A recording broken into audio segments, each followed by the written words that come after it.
এই ঘটনাটা অত্যন্ত ন্যাক্কারজনক, নিন্দনীয় এবং অপরাধমূলক ঘটনা। দ্বিতীয়ত হলো, জাতীয় পার্টি নিষিদ্ধ, যদি আওয়ামী লীগ নিষিদ্ধ হতে পারে জাতীয় পার্টি কেন পারবে না? এই সরকার বৈষম্য বিরোধী আন্দোলনে যারা অংশগ্রহণ করেছেন এবং যারা বিরোধিতা করেছেন, উভয়ের বিরুদ্ধেই বিরোধিতা করেছেন, তাদের বিরুদ্ধে আইনি কী পদক্ষেপ নেওয়া সম্ভব সব দিক যাচাই বাছাই করছেন।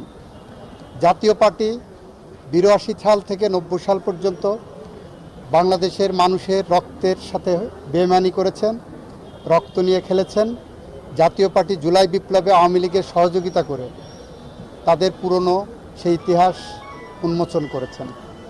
সুতরাং নূরের উপর হামলা বিচ্ছিন্ন কোনো ঘটনা নয়, এটা সুগভীর চক্রান্ত এবং ষড়যন্ত্রের একটি অংশ। সেই কারণে যে দাবি উঠেছে তার আইনগত দিক যাচাই বাছাই করে কী পদক্ষেপ নেওয়া যায় আমি